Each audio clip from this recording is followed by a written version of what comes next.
সংগ্রামী সাথী ও বন্ধুগণ, আপনারা নিশ্চয়ই লক্ষ্য করছেন আজকের এই ঐতিহাসিক জাতীয় সমাবেশে আমাদের আমন্ত্রিত অতিথিবৃন্দ গুরুত্বপূর্ণ বক্তব্য দেওয়ার কারণে সবাইকে অত্যন্ত সীমিত সময়ের মধ্যেই বক্তব্য শেষ করতে হবে।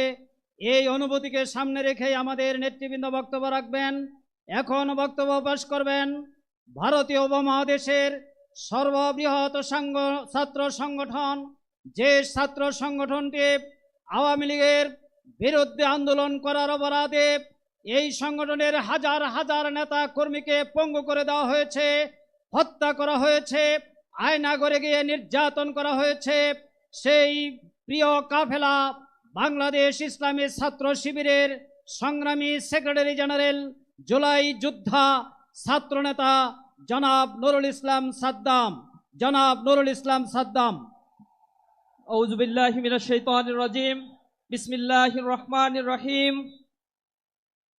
শহীদ আব্দুল মালেক ভাইয়ের স্মৃতি বিজড়িত আজকের এই ঐতিহাসিক সোহরাওয়ার্দী উদ্যানে বাংলাদেশ জামাত ইসলামীর উদ্যোগে আয়োজিত আজকের এই মহাজাতীয় সম্মেলনে আমাদের মাঝে প্রধান অতিথি হিসেবে উপস্থিত রয়েছেন মানবতার মুক্তির আন্দোলন বাংলাদেশ জামাত ইসলামীর সংগ্রামী আমির ডক্টর শফিকুর রহমান সহ অন্যান্য জাতীয় নেতৃবৃন্দ, সম্মানিত সাংবাদিক বন্ধুগণ, উপস্থিত আজকের এই লাখো লাখো জনতা, আসসালামু আলাইকুম ওয়া রাহমাতুল্লাহি ওয়া বারাকাতুহু। দীর্ঘদিন পরে, দীর্ঘ কয়েক যুগ পরে মহান আল্লাহ সুবহানাহু ওয়া তাআলা আমাদেরকে এই খোলা ময়দানে ফ্যাসিবাদ মুক্ত এই পরিবেশে আজকে যে ঐতিহাসিক মিলন মেলার সুযোগ করে দিয়েছেন, এজন্য মহান মুনিবের দরবারে লাখো কোটি শুকরিয়া আদায় করছি। রব্বানা লাকাল হামদ হামদান কাসীরান তাইয়িবান মুবারাকান ফিহি।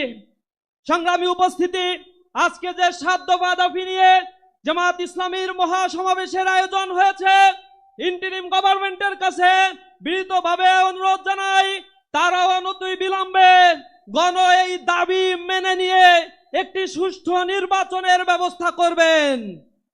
জুলাই এই আন্দোলন যাদের পাটাতনের উপরে দাঁড়িয়ে এই নব বাংলাদেশ বিনির্মাণের স্বপ্ন আমরা দেখছি, এই বাংলাদেশের সেই জুলাই যোদ্ধা শহীদ পরিবারগুলোর পুনর্বাসন, আহত পঙ্গুত্ব বরণকারী ভাইদের পুনর্বাসন করতে হবে। পাশাপাশি জুলাই ঘোষণাপত্র অনতি বিলম্বে সংবিধানের অন্তর্ভুক্ত করতে হবে এবং এই জুলাই মাসেই জুলাই ঘোষণাপত্র দিতে হবে।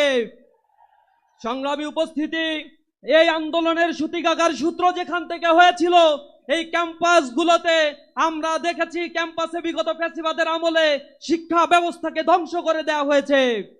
শিক্ষা সংস্কার কমিশন গঠনের জন্য আমি উদাত্ত আহ্বান জানাচ্ছি। পাশাপাশি আমি আহ্বান জানাচ্ছি, প্রিয় বন্ধুগণ, আগামীর নির্বাচনে, আগামীর বাংলাদেশ বিনির্মাণের জন্য এক সুবর্ণ সুযোগ আমাদের সামনে এসেছে। এই সুযোগ যেন আমরা হেলায় খেলায় না হারাই। কবি নজরুলের ভাষায় বলতে চাই, দুর্গম গিরিকান্তার মরু দুস্তর পারাবার হে, লঙ্ঘিতে হবে রাত্রি নিশীতে যাত্রীরা হুঁশিয়ার।